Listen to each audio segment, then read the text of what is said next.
मेरे भाई, जिंदगी में हम अक्सर ये सोचते हैं कि हम क्या हैं, लेकिन ओशो कहते हैं कि तुम्हारा जीवन वैसा ही बनता है जैसी तुम्हारी गहन चाहत होती है। तुम वही बन जाते हो जिसे तुम पूरी शिद्दत से चाहो। ओशो कहते हैं कि इंसान जन्म से किसी रूप, किसी पहचान या किसी सीमा में बंधा हुआ नहीं होता है। वो खाली स्लेट की तरह आता है और फिर वही चीज़ उसमें लिखी जाती है जिसकी वो सबसे ज़्यादा चाह करता है। अगर तुम भीतर से ही डर को पालते हो तो तुम्हारा जीवन डर में ही घिर जाएगा। लेकिन अगर तुम भीतर से स्वतंत्र और प्रेम को चुनते हो तो तुम्हारी पूरी यात्रा आनंद और रोशनी से भर जाएगी। ओशो कहते हैं कि तुम्हारा अवचेतन मन एक बीज की तरह होता है। तुम्हारे विचार उसी मिट्टी में बोए गए बीज हैं। वो बीज जिस रूप में बढ़ेंगे वही तुम्हारा भविष्य तय करेंगे। अगर तुम सोचते हो कि मैं असफल हूँ तो तुम्हारे कर्म भी उसी असफलता की ओर ले जाएंगे। लेकिन अगर तुम भीतर से ठान लो कि मैं सफल हूँ, मैं प्रकाश हूँ, तो धीरे धीरे पूरा अस्तित्व तुम्हारी मदद करने लगेगा।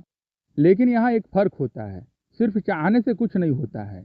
ओशो कहते हैं कि चाहत के साथ जागरूकता होनी चाहिए। अगर तुम सोते सोते सपने को देखते हो तो केवल कल्पना है, लेकिन अगर तुम जागते हुए पूरे होश और ध्यान में सपने को देखते हो तो वास्तविकता बन जाती है। इसीलिए ओशो कहते हैं कि जो तुम सोच में चाहो उसे ध्यान और प्रेम से चाहो, फिर देखना ब्रह्मांड तुम्हें वही देगा जो तुम चाहोगे। जैसे एक नदी, अगर उसका रुख पत्थरों से रोक दो तो उसका प्रवाह रुक जाएगा, लेकिन अगर उसे बहने दो तो सागर तक पहुंचेगी ही। तुम्हारी चाहत भी ऐसी ही है। अगर तुम उसे संदेह और डर से रोकते हो तो अधूरी रह जाएगी, लेकिन अगर तुम उसे प्रेम और ध्यान से बहने दो तो तुम्हें वहां ले जाएगी जहां तुम जाना चाहते हो।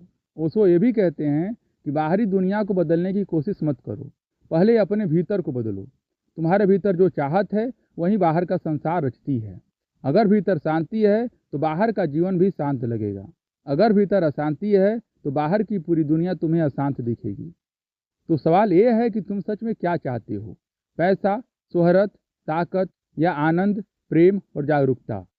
याद रखो, तुम्हारी चाहत ही तुम्हारा भविष्य है, तुम्हारे विचार ही तुम्हारी हकीकत है। और जैसे ही तुम अपने भीतर का चुनाव साफ कर लेते हो वैसा ही जीवन तुम्हारे सामने प्रकट होने लगता है। ओशो का संदेश सीधा है, तुम्हें किसी और जैसा बनने की जरूरत नहीं है। तुम्हें बस वही बनना है जिसकी तुम्हारे भीतर गहरी प्यास है। तो जागो, ध्यान से देखो और तय करो तुम्हारी असली चाहत क्या है, क्योंकि ओशो कहते हैं कि तुम जो चाहोगे वही बन जाओगे।